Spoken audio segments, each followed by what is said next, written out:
Alright, so welcome back to Futures Talk Live on Day Trading Radio. It's July 10th. I'm a year older as of last Saturday, so I'm a lot wiser, so I thought I'd share that with you. In any event, I got the real meat of the program ahead of us now, and that's how to trade multi-card strategies. I think I got some of the video clarity issues. I just got to minimize what I'm showing at a time, unfortunately. But I did start recording, and if the audio is good, I'm ready to rock. I'm obviously monitoring the chat room. I'm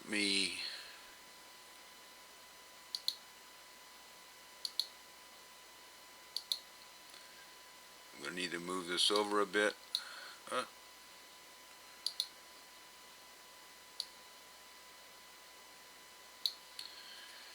Okay, I am recording, and this is Futures Talk Live with Member Gas, Part 2, July 10th.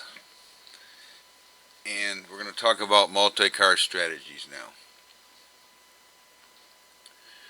If the charts get blurry, let me know. I'll go and show less and less.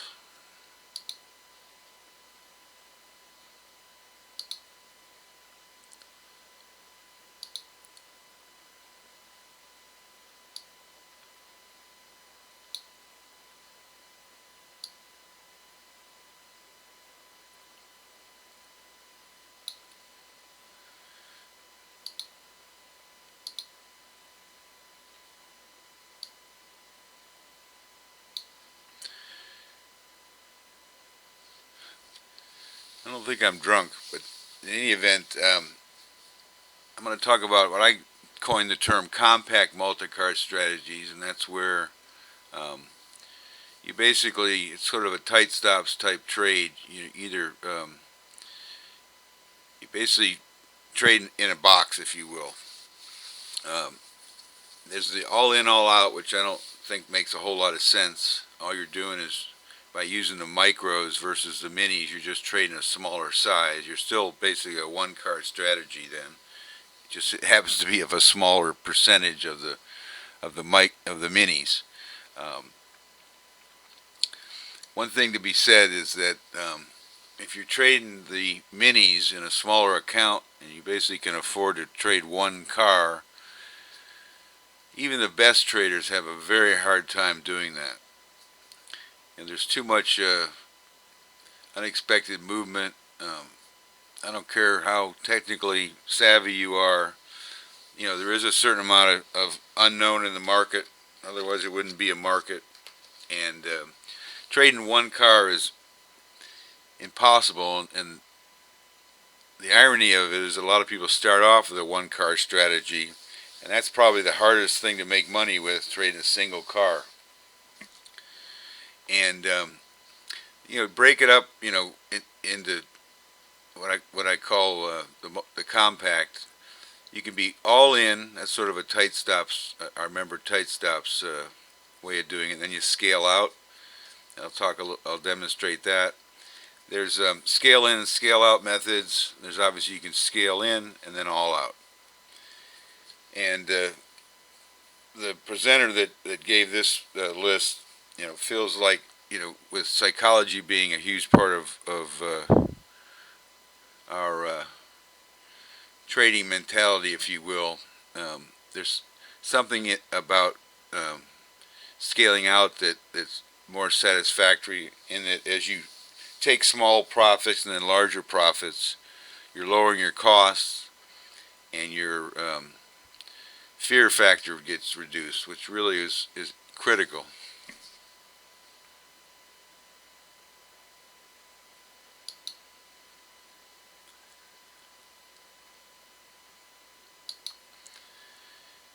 So basically, it's either you're going to scale in or scale out, or you're going to be all in or all out, or you're going to combine the two. Obviously, the combination is going to be the smarter.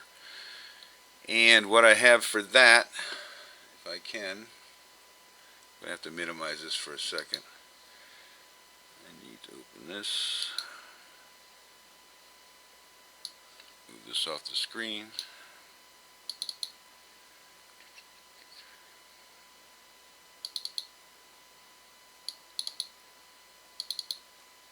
Take me a second to pull this up.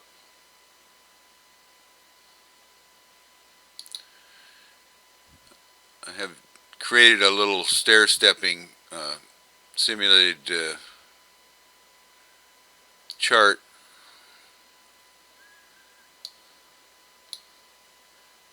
And let me find those.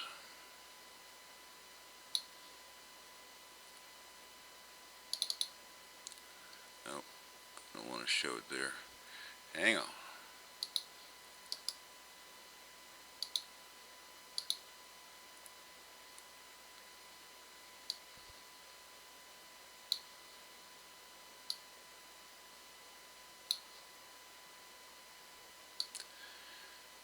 Alright, let me ask you, is that reasonably, you can see that pretty clearly? I'm looking at another broadcast, it looks pretty good.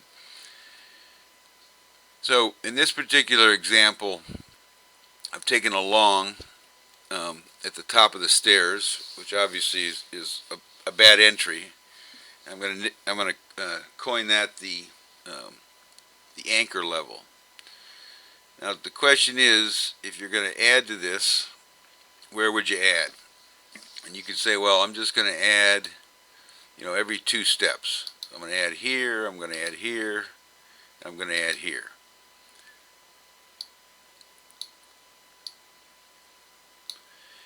Well, that doesn't make a whole lot of sense, in that all you're doing is going down a certain percentage.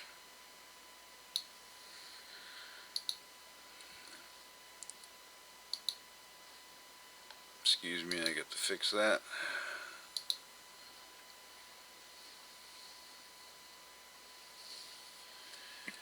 So it doesn't make a whole lot of sense to be trying to add just linearly downward.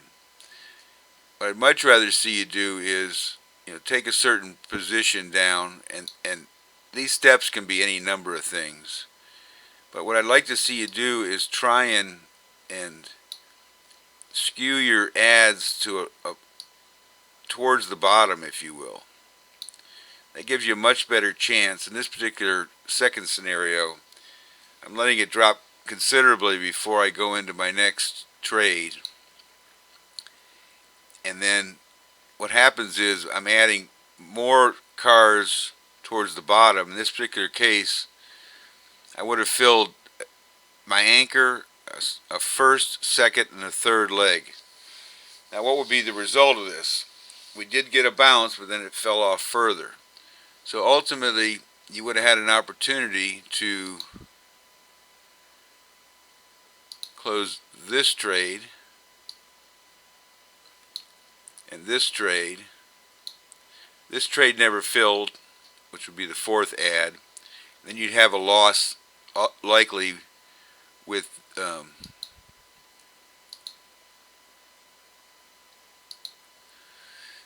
these original positions.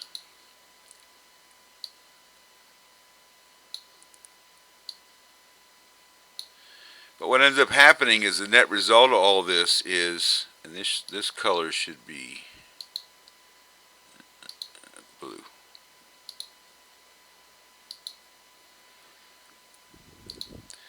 So ultimately what you've done here is you've given yourself some room so you can actually make back some of this. So basically the overall net effect of this trade would be negative, but you saved yourself a lot of cash by waiting to add at a much lower level. Now, where you add to a position, or in essence repair, would really depend on what your technique is. If you have certain levels of support below where your anchor level has been established, you might go there. This is just a very linear, simple example of how you might trade multiple cars. And if you have a smaller account, there's no way you can do this trading the minis. that's where the micros become very handy.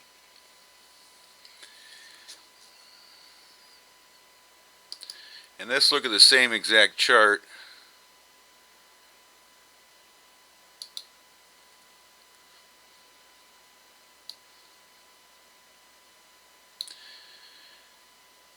But in this case, we're all in with 5 cars. And then what you can do, and this is where we talk about a scale out, you might take your first out here, maybe your second out somewhere in here, maybe you get 2 cars off there. Now you're left with 2 cars to run, maybe you get 1 off there. So now you got 1, 2, 3, 4 positive trades.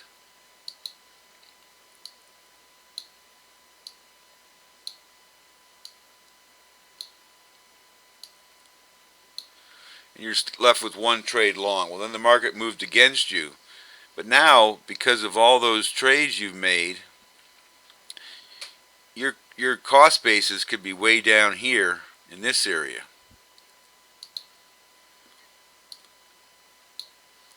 This is all very approximate, and I'll show you on a real chart what this looks like.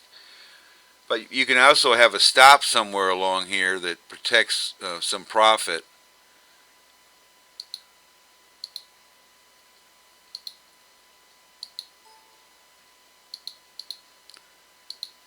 So you had to stop somewhere in here. So and ultimately, this would be a very successful trade.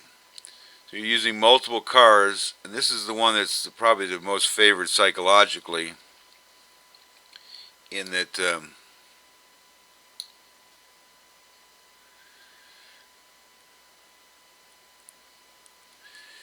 it does give you some comfort as you start to peel off some of these profits. And you can possibly let this thing run, and hopefully it'll turn back up.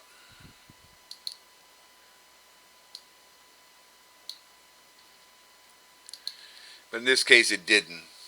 But ultimately, at some point, you protect your profits.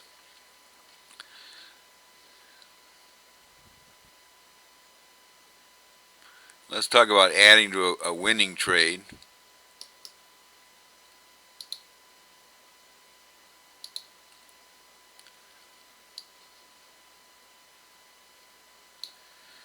So here, again, we have 5 cars all in short, and obviously it's a favorable place to be short.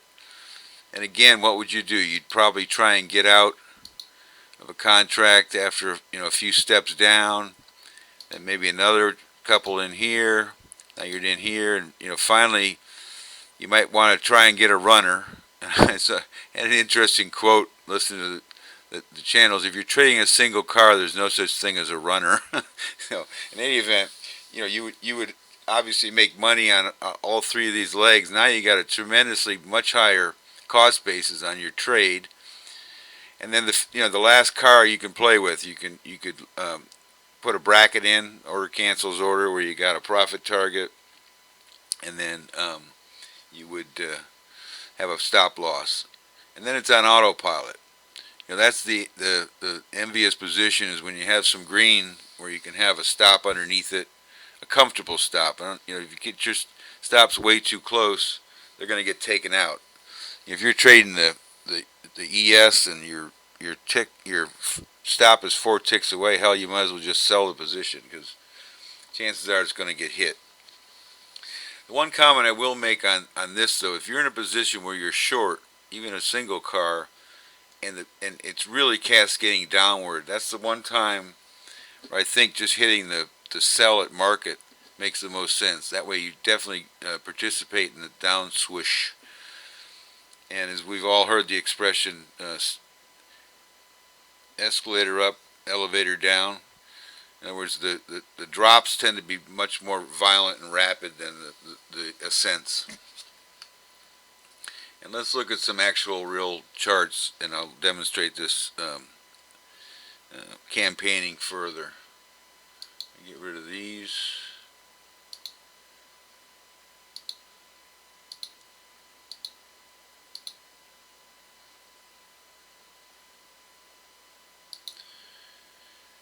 So actually, I kind of talked already about repairing strategies, and that's so I don't really need to go over that per se. But I will show an example of a one car. It's an actual trade I took. We're talking about a one car repair. In this particular case, I was trading the mini NQs, not the micros, but the minis. I had gotten short. You see a red circle, that means I'm short. And I was winning. I was in a good position, but I didn't reach my what I thought was a reasonable profit target. And then here it was before 8 in the morning, and the market ripped up on me. So when I got up in here, I said, all right, I'm going to put a repair trade on. So I took a second short. Now, these are the bigger contracts, so it's not the advantage of the micro where I could have scaled in, if you will, or repaired in. Then ultimately I got a nice break. As the market opened, there was some selling. I got down to a point where the first leg I was able to close that for a minimal profit, but now my new cost basis is way up here on this short, and ultimately I took it all the way down, and that was a rather a trade in about 30 minutes time. And I got let's see, 50. I got over 30 points on that leg of that trade. But this was a way that I did a one car. I did a one car trade. That was a year ago, actually. I sometimes take screenshots, and I was able to dig some of these out for tonight's show. So I already talk about the longs. Here's an example of where you can utilize the micros and the minis as a hedge.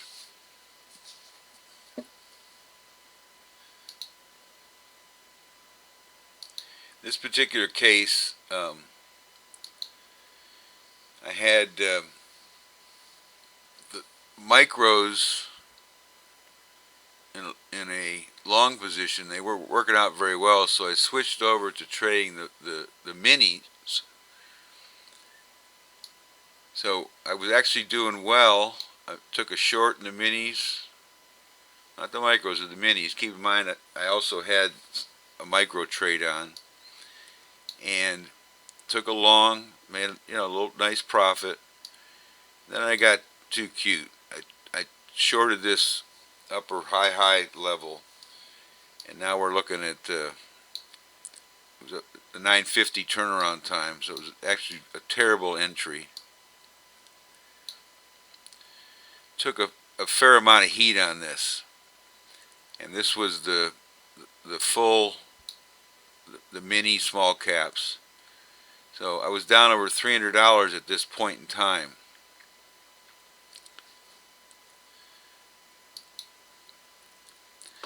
All the meanwhile,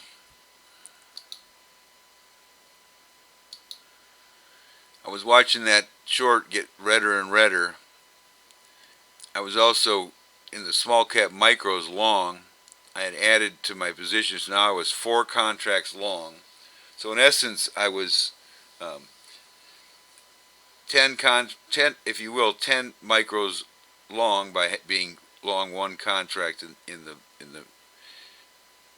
minis, and then I was 4 contracts, short, and then long I was in the micros. And if we go over here and look and see how that looks, so this is after the European Open. Decided it'd be a good idea to get long. It went well against me. I added didn't want to move that. All right, so now we're getting towards the 8 a.m. period. I added one more to that, and then after the Open, I added a 4th. So I had 4 contracts, and this is in the micro small cap.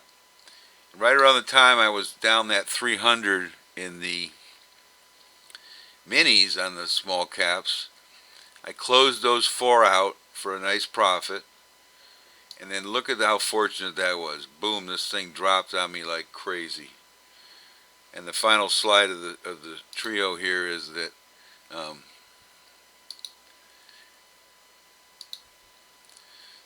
course, when it works out, and you're happy. But in any event, I was able to ride out this heat because I was hedged in the micros, and ultimately I did close that out. So I was able to cover there that short. So I was able to absorb the heat by using a hedge against my own position. So now let's get to what I call campaigning futures. And this has some level of maturity to it in that, and I'll explain that in a second, how your broker is going to report your trades versus how you're going to be seeing them on your chart. So basically, this is the breakdown on at least the English language. So what I did here was I was long the minis on the small cap. I sold 2. It dropped a bit. There's a that's a mistype there. That should be 17,150. Ended up adding the 2 back. Sold those 2 and bought 2 more. The maximum buying power on that bundle there is under $2,500. So you can do this particular trade with a smaller account. And on the chart itself, this is what it looks like.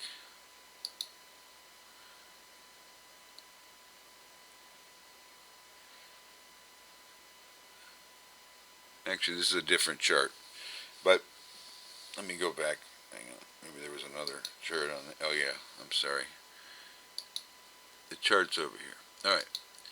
So this is that those trades that I just showed you on a chart. So here we're looking. This is going to be at. This is sort of an overnight trade. Obviously, I was awake for it. As you know, the European opens 3 a.m. So basically, my first trade here was I bought 3 long, and then as it moved well in my favor, this is 5 in the morning, I sold 2. It dropped further. I added 2 back in, and then I went up to this high peak there. Very fortunate exit. I ended up out 2 and ended up adding 2. I'm not sure what happened after that, but point being is you're basically going up in a sawtooth pattern. So if you just bought the 3 and held, you wouldn't have done as well as doing this stair-stepping or sawtooth pattern. So that's where campaigning a stock gets its name. In other words, you're campaigning that position. You're not all in, all out, but you're doing partial outs and then partial refills. And as far as this ad I made here, where I bought back 2, in retrospect, it did drop quite a bit on me here. I could have obviously done much better buying down in here, but who knew? In any event, I was able to work all this out and show that. Okay, let's talk a little bit more about the ES, and this is a chart that I made up just for the show. It's got a few components to it. One, there's an anchor position where I trade for 4 points, which would be $20 in the micros. Had I made that trade, I would have gone from, in essence, midnight all the way through till the close for $20. Well, that wouldn't be a very profitable day. Even if you were trading the micros, it would be just 200. But by campaigning the trades, I was able to add 28 points, which significantly increased my return. And for those of us that grew up on the minis, trading the micros seemed kind of, pissant, but it's I would rather have learned if there was a micro back when, and then migrated up to the minis. So those of you that are just starting in futures now, it's a great time to do it because you have this new product, the micros to trade. You won't kill yourself. But the way this is set up, let me explain the chart. I have two indicators at the bottom. One is the strategy equity. This is how much it's made. And if you go over to the side, well, I don't even have it on there, but it's a dollar amount. More importantly, just for ease of viewing, I created an indicator where it tells me the number of contracts I'm in. And as that histogram grows, you know how many contracts I have. Here I have 1, now I'm at 2, 3, and 4 contracts. You can see here I dropped down 1, but then added back. I got rid of 2, and now I'm down to 1 again. Back up to 3, 4, 3, and finally I close the whole thing out. But looking at the actual chart, and this is the beauty of it, is that as I was able to take advantage of the dip, because one thing that the famous Ken Fisher said is when you go all in on a equity position, and same is true for futures, it's only two things that can happen. One, the price can go up, and then you're happy, or the price can go down, and then you're unhappy. But if you take a partial position, i.e., you trade, a portion of the minis by using the micros, if the price drops, you actually have a reason to be happy in that now you're going to be able to add at a lower price. In this particular example, I was able to add once, twice, 3 times. Now, this is where you have to understand how your broker is going to report it. This fourth position, you see the total was 4, closed out for its profit target. Well, the broker is going to report from the entry to the first exit, which will show as a loss, but your account is actually increased in value. Same is true of the next trade. This trade will get paired up with that entry, so that would be a near flat entry, even though the strategy says it's a full profit. The way this strategy is set up, it's just a straight profit target and then a stop loss. But you can see what happens here is you have your anchor position, you're in that trade, you can trade underneath it if you have the maturity to know that you're still making money even though the broker may be reporting losses, but the ultimate net effect of your trading is positive. And you can see here, you end up with 1, 2, 3, here's a 4th leg, close one here, 5th leg, 6th leg, 7th leg, I must have miscounted, 8th leg and 9th leg. So the total trades were 8. So it was 7.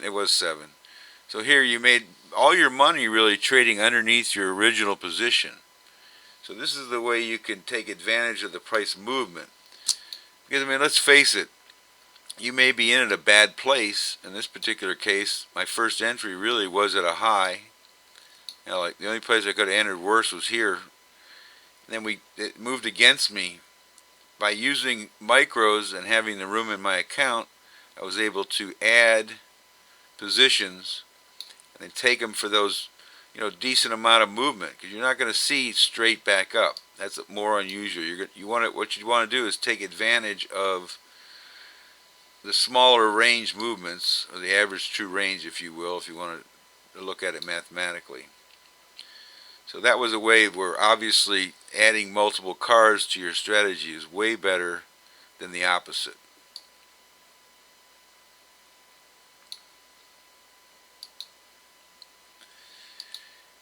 Here. Wait a minute. I meant to blow it up. Here's one where I got short, This happened to be in the evening, a little after 8:30 p.m.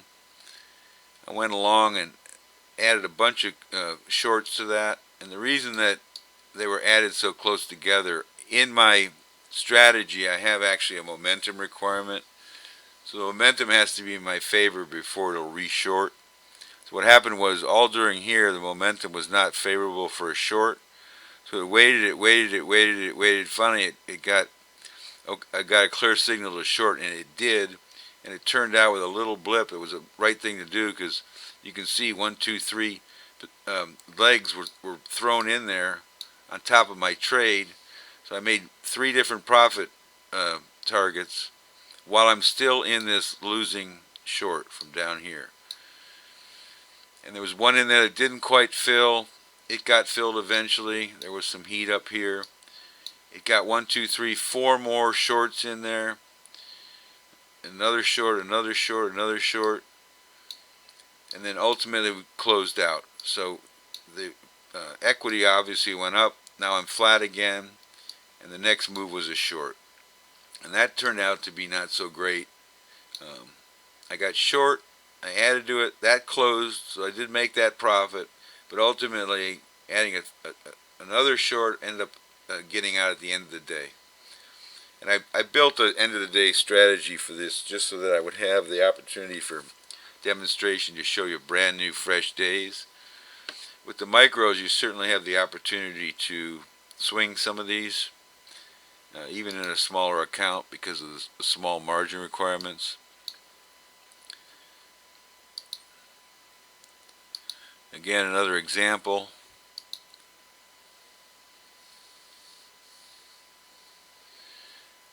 So I'm short here. This happens to be, again, the evening time. You can see by my indicator I added and added, so now I'm short 3 contracts. The third one filled rather rapidly. The second one took a little longer. I missed getting flat there, so I'm still short. Get short again, get short again, get short yet again. That one closed, short, boom, boom, boom. So again, what you've done is made many trades while you would have been stuck if you were in the micros by using the minis and trading multiple cars.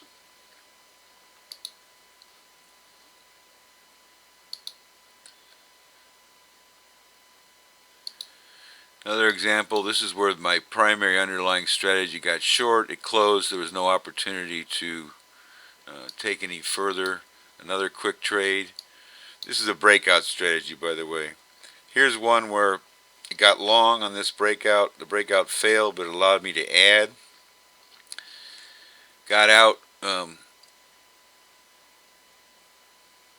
here.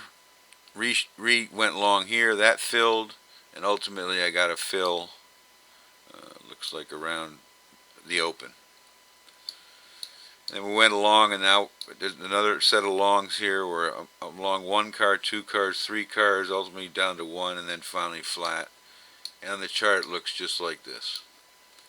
So you're long here, you get a failure, you add, another add, those fill. So you basically almost tripled your return, as opposed to just waiting for this to happen.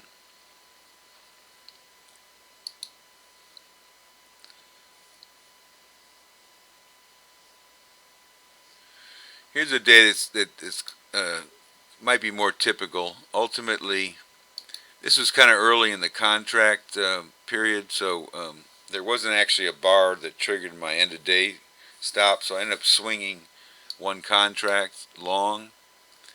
As you can see by the fact that the line is red, it ultimately was a losing trade.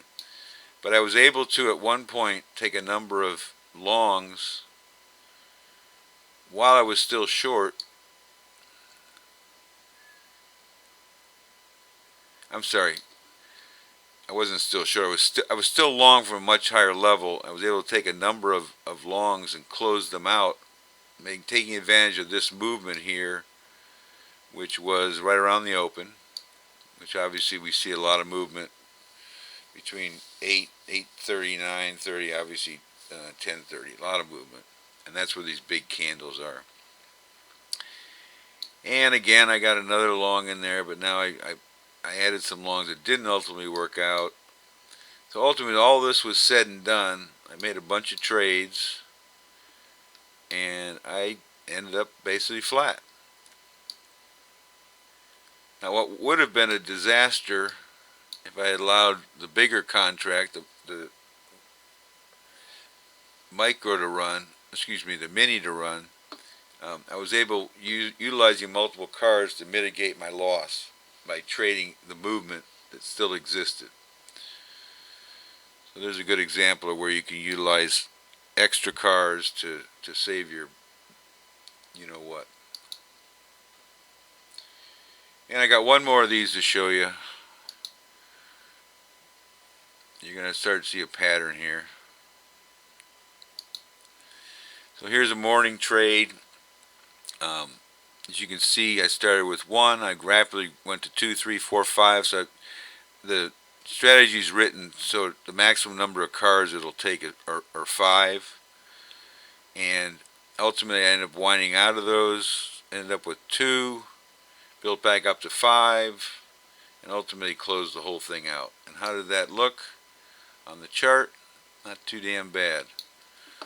You can see the now this is obviously a strategy running on data. This is not; these are not real trades, but it was done, put it together to demonstrate how you might trade multiple cars.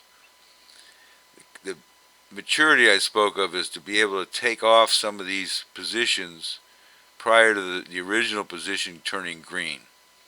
I mean, anybody can add and then wait for the whole thing to get green.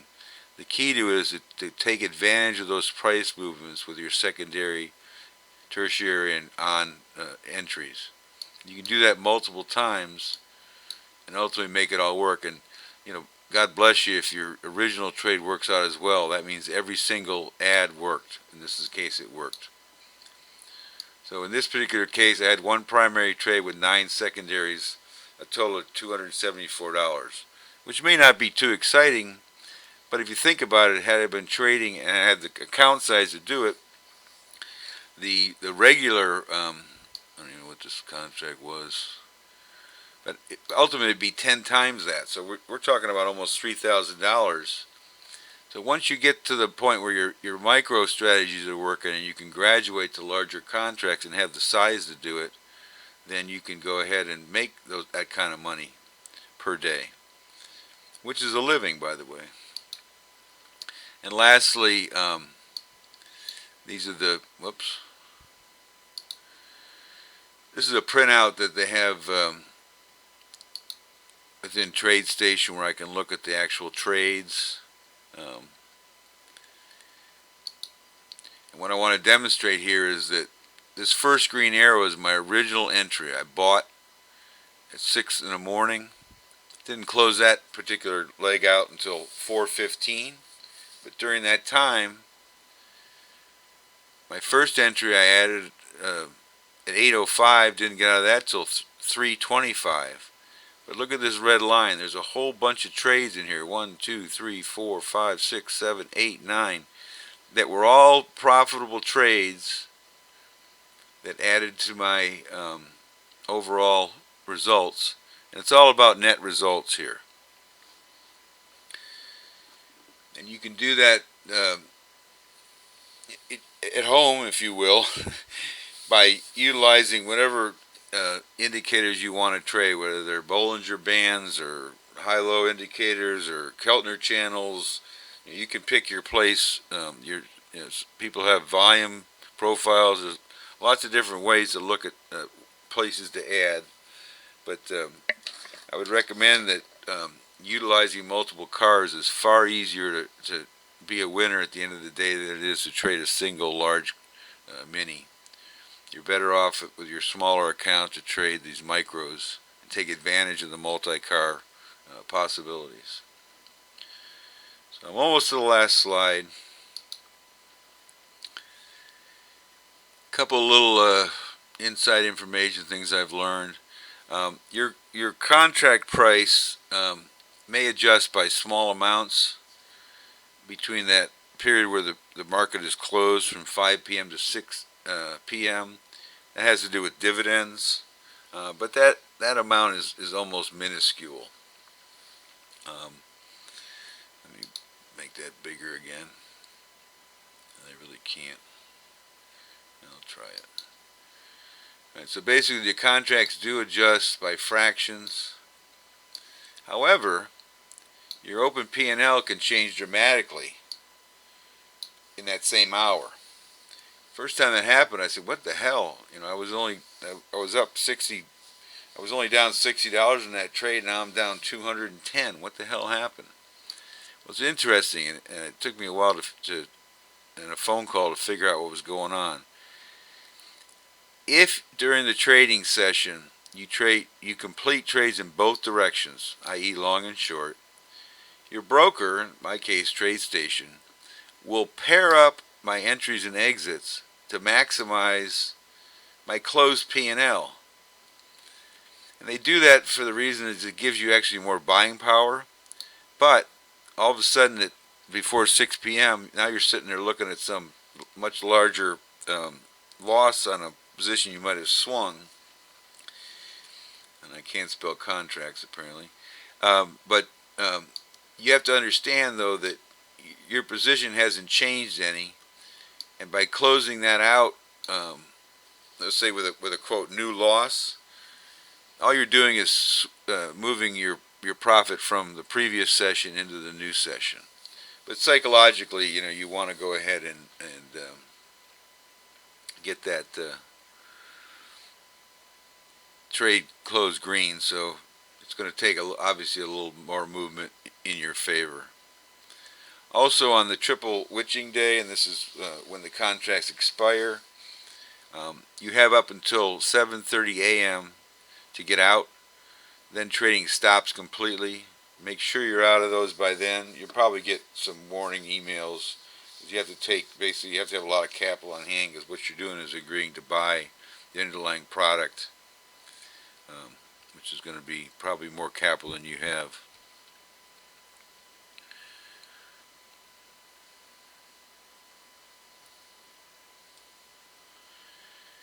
In any event, stop market orders are a little hairy with the micros because, yeah, the price does track the overlying parent, if you will. In other words, the micros track the minis. But oftentimes the spread will actually move away from the last trade. And they'll do that, and that's where I think the algos and the market makers are trying to make money off this new product, particularly as the volumes the volumes don't increase, the spreads will continue to be a bit wide. I experienced that firsthand. I had a stop hit on a 3-car lot and ended up missing out in 6 ticks just because of the fact of where the things live. But there is a trick, at least within my platform. You can actually set under your order entry preferences what you want to be your trigger for your stop.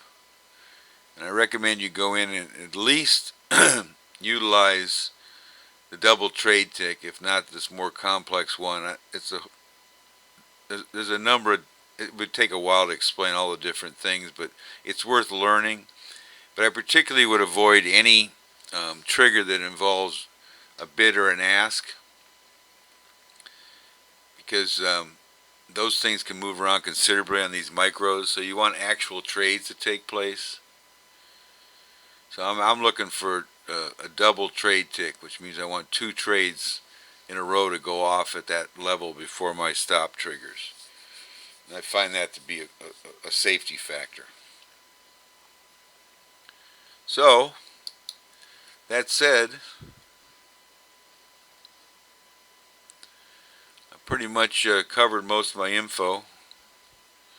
If there's any questions, I'll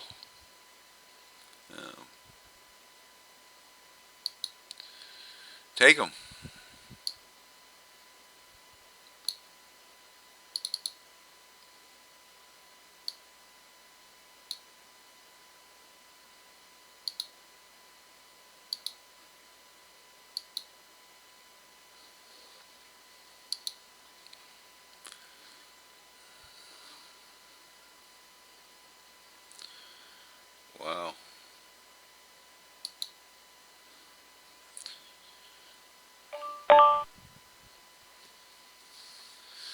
We still got a few people hanging out. I know I covered a lot of information. Yes, it's recorded. If you want to, I'll get it posted to the forums. Here come some questions. Yeah, it's a thinner market for sure at night, and if you watch the Dom trade, let me see if I can get that up for us.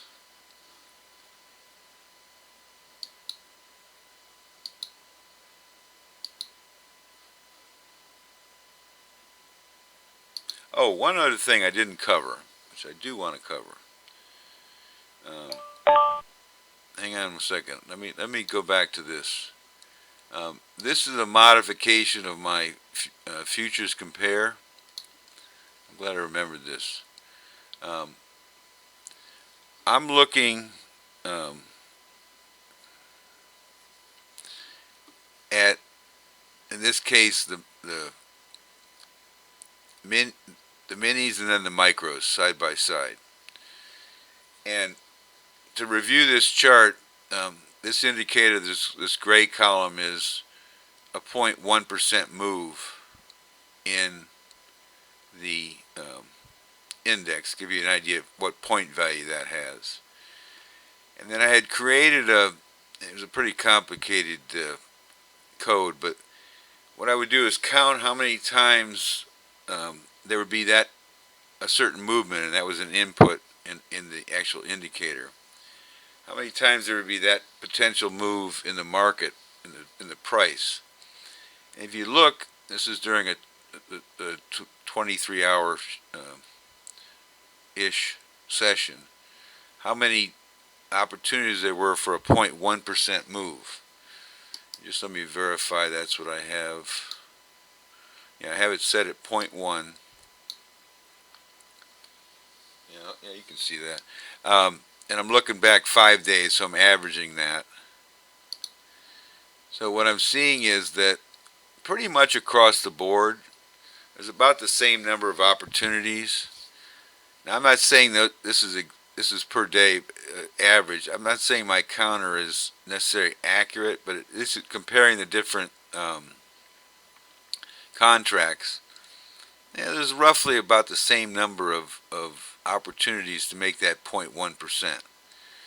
Now, if I was to change the input on that indicator to 0.2, which I will do,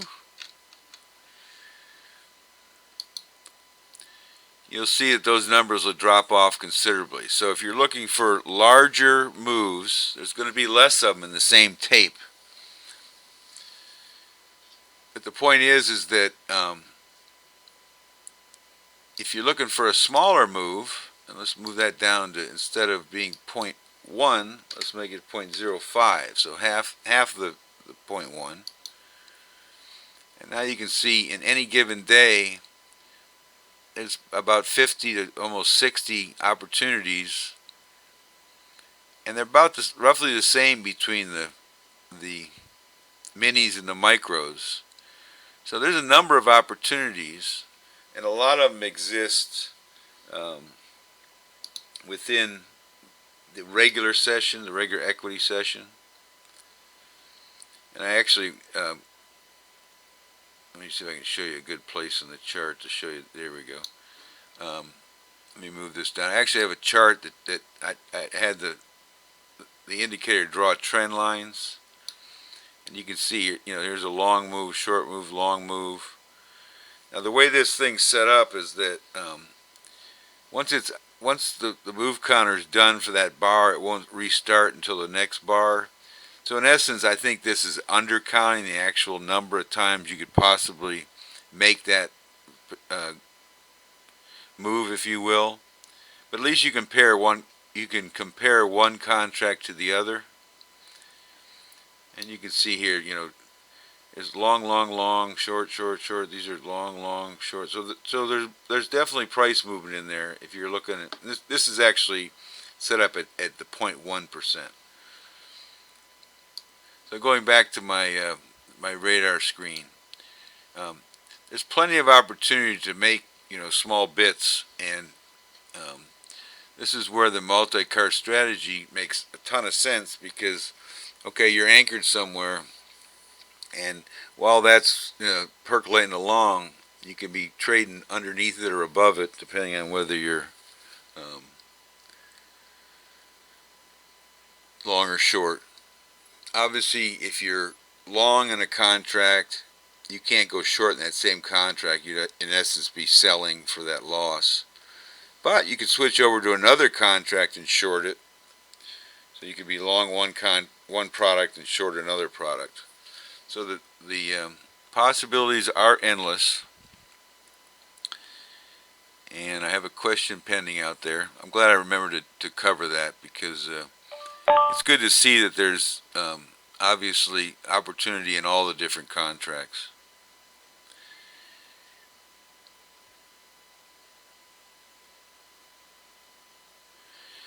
Yeah, in his service, um, I think two cars on the ES. It's a limiting. It's better than one car. But if you're using all your day trading power to get to two cars, you're not meeting that $25,000-$35,000 threshold to safely and professionally trade and successfully trade the minis. You're better off in the micros. And, at some point you don't have to, start with a single micro. You could maybe double or triple that. But I think ultimately, over the years, if I knew about or had the ability to short with a smaller contract, trade a smaller contract, but in multiple cars at multiple levels, um, I think that's really um, sort of the the key to it. It's really hard to trade a one car strategy. And for those of you that remember the gas bot, that was a one car strategy. And sometimes you'd be waiting and waiting, and then obviously you got to have a stop in there, and sometimes a stop can kill you. Um, I will tell you that if you can avoid those losses, particularly ones that are margin calls, where they charge you a desk fee. In TradeStation's case, if they take you out, it's an extra $50, and you really need to avoid those margin calls. And one note about margin calls: if you're short 10 cars in the ES Mini, and you get a margin call, and they sell half of them, that doesn't end your problem. In other words, they've sold what they need to sell to get you um, under your margin requirements. But if the trend that's working against you continues in the next session, you might get another margin call. So sometimes you're better off just swallowing the jagged pill, just taking your loss, and move on. Call another day. There's an expression that your first loss is your best loss. Now, as far as TradeStation compared to Ninja and IB, I can't comment on that because I was basically raised on TradeStation, if you will. A friend of mine got me involved. I don't know anything about it. People speak highly. I do know that in the industry, each of these brokers has a team of people that studies the competitors' products. And when one company comes out with something, it's not too long before the others do. And I don't know how they get around the copyright on that, but you know, TradeStation does advertise that they have won all these awards. I will tell you that I've called their easy language desk and had them write some code for me that was over my head. Total free of charge. Here you go. That's what I'm here for. Um, Most of the time, I find the people that I call to be relatively knowledgeable. Occasionally, I'll get somebody that's reading out of a manual, but not too often.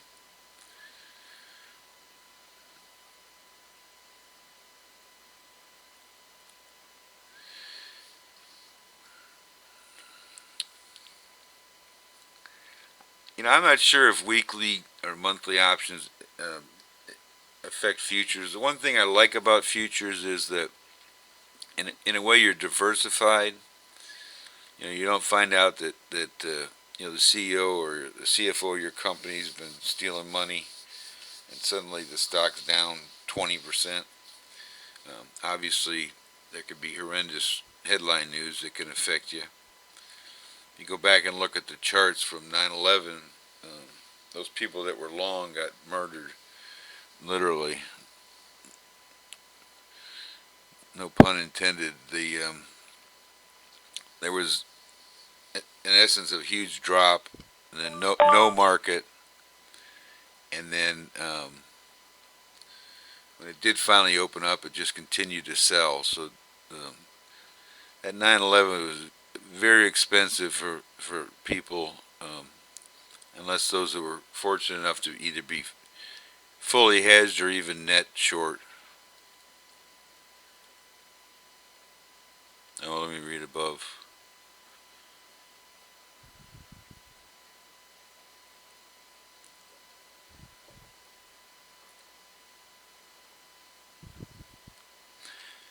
You know, talking about indicators in general, um, moving averages, stochastics, Bollinger Bands, um, is a delay. They're looking back at data. That's why I kind of like my setup, because um, I have support and resistance defined by recent highs and lows. But more than not, I'm trading off those linear regression lines, and basically the market tends to trade in a sine wave, around that axis, whether it be flat, up, or down. I mean, in essence, when you take your anchor position, there's only three things that can happen. It can go up, it can go flat, or it can go down. But in the meantime, there's going to be some noise. And for those that trade smaller profit targets, and by the way, if you think you're some kind of a hyper scalper, compared to the real high frequency traders, you're delusional, because what you are is basically a trend trader with much more humble goals. In other words, lower profit targets. I mean, they're trading in fractions of seconds. It's ridiculous. I mean, I was shocked when I saw how much volume is the computers versus actual human beings. But you can make money in it. You have to be. There's nothing. Nothing will beat news. I don't care what technical indicator you're talking about. Uh, but you have to be prepared for that. A lot of that's just experience, and that's why I like the fact you can start off learning your platform in a few weeks, getting comfortable with the toolbox, as I put it before. You're going to learn more in the future, but there's a basic amount of comfort with your platform you need to get. You don't want to be in a panic situation and make operator errors. It can be expensive. And then, obviously, these micro products, I think, are just tailor made for newer investors. It lets you get your feet wet. I will tell you, though, overall, don't be lulled into the fact that it's 1/10, because I mean, ultimately, if it moves against you 20 or 30 points, it's moved against you 20 or 30 points, and you can definitely be in a situation where you have to close even the micros. So don't be lulled into thinking, well, they're micros, I can afford whatever. It's going to come back. Well, it may not come back in time for you to be um, fully capitalized. I think Tight Stops is a Kelter uh, trader, and he seems to be all in and scale out.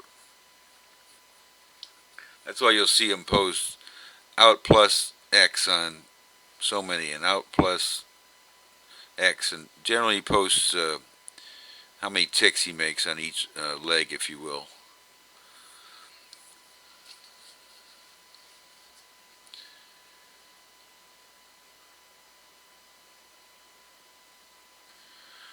Well, anyways, I think we've reached the end of the show. Hopefully, somebody got something out of it. And you see me in the room and you have a question, I can be happy to try and answer it.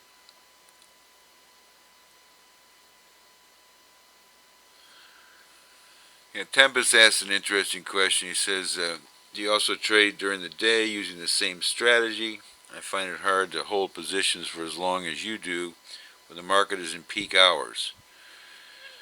Well, chances are you're trading too large a too much risk, too much capital at risk, and that's why I say until you get a larger account, let's say 30,000 plus, trade the micros. Now you start trading 10, 20 micros at a time, then there's no point in trading the micros. You're just working for the brokerage. So the temptation is going to be, well, as soon as you get to the point where you can trade the micros, the payoff's so much greater, but the risk is also greater as well. And if you can trade the micros successfully for 6 months and you built your account up some and maybe doubled your account, and you feel like you're spinning your wheels trading the smaller contracts, by all means jump up. But keep in mind, you don't have as much versatility when you can only trade 2 or 3 cars, particularly if you have to swing them. When you buy on day margin, it's like buying a house to be remodeled and sold, where your broker says, look, I'm happy to, your mortgagee says, I'm happy to lend you the money, but in 60 days that house is going to get sold, even if it's at fire sale prices. So think about it. You buy a house you want to fix up, you got 60 days to do all the renovations and find a buyer and close the deal. It's kind of the similar thing when you borrow money at 3 in the morning or 9:30 in the morning.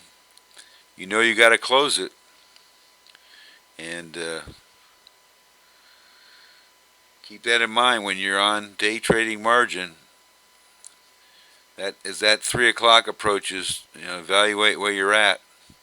I will tell you that last hour can be a savior or it can be a disaster. And let's face it, we're humans. If you start early and you're in the market all day, there's a certain exhaustion factor, and you just get tired and you just want to close it and just walk away. But a lot of times that last hour can be a savior. But it's like going to Las Vegas. If you can get some house money, get your original capital back in your pocket, and you can do that consistently, you're going to be a success trading.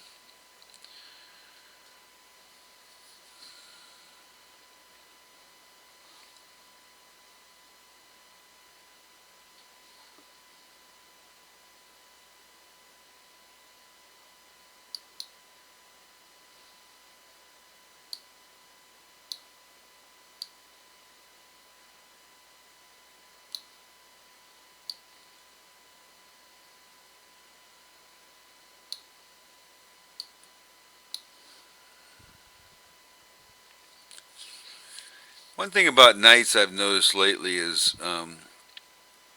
it seems to either drift up or drift down. We used to have more news overnight, whether it's China, whether it's Europe. Um, the real action, obviously, is between 8 a.m. and 11:30, 12 o'clock. A lot of times, if you set a daily goal of trying to make, a couple percent per day, you may have already made your goal by 10:30. And if you happen to have, a position on that's green and you can put a stop underneath it, there's no reason to take it off.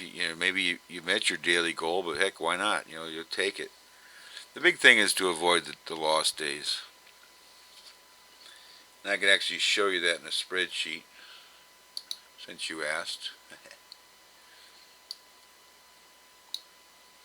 I actually showed this in another show, but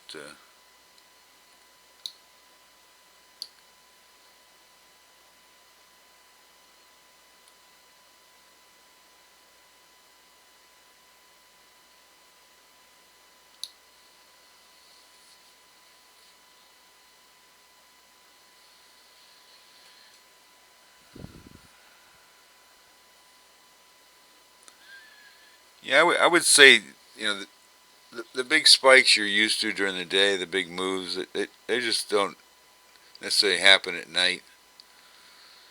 I think Trump sleeps a couple hours, so he can't be tweeting all night long. So, but obviously, news trumps technicals, unfortunately.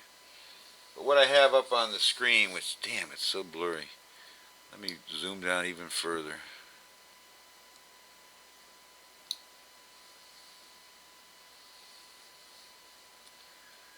Wow.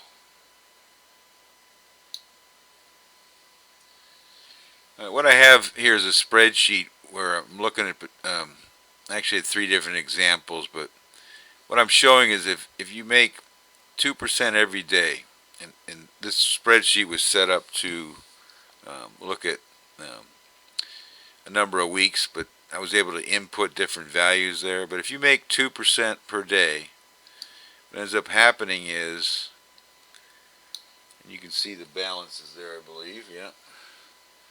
If I scroll down,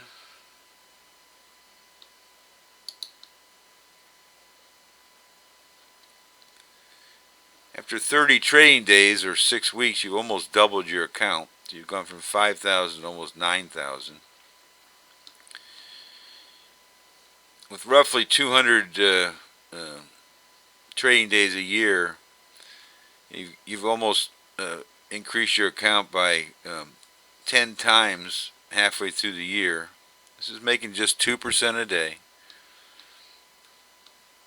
And ultimately, at the end of the year, I guess I put 234 trading days in, but you're over $500,000. That's just making 2% per day. So we look at that in the beginning, doesn't look like much, right? You have to make $10 the first day. Well, it's not that hard to make. As time goes on, though, as you continue to make your 2%, 2%, 2%,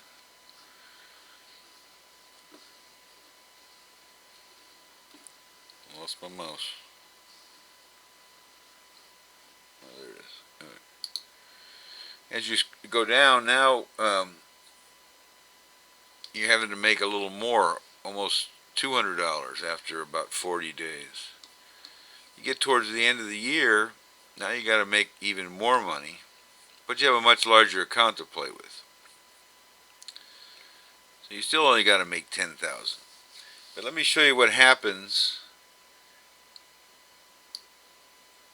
if I just change Friday to a minus 3% day. In other words, we make money on Monday, Tuesday, Wednesday, Thursday, but on Friday we lose 3%. What?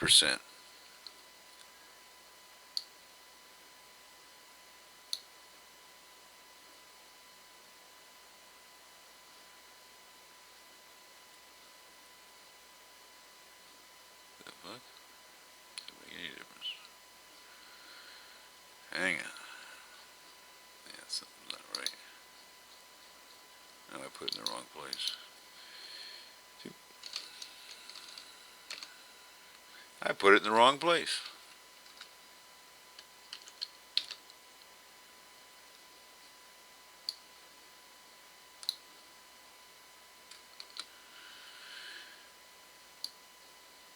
So again, I'm going to change the Friday return to minus 3% versus making 2% on Friday. So one day you lose, the other 4 days of the week you make money. So now after the 30 days, You've not doubled your account. You've only added what would amount to 40%. So just that one losing day makes a huge difference. So by the time we get to the end of the year, instead of having a $500,000 account, you only got a $50,000 account. So just having that one losing day decreases your returns by 90%. The take-home point here is that avoid losing days. That's what hurts your overall return. You really need to avoid those losing days. Not easier said than done, but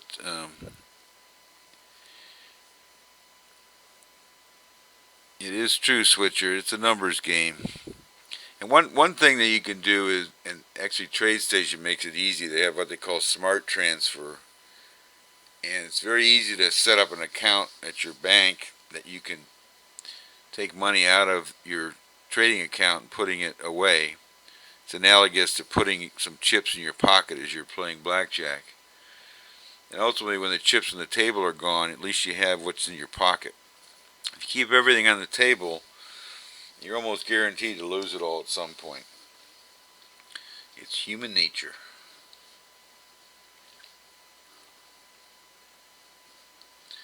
Alright guys, well, it's time for me to make my dinner. Hopefully this was helpful. And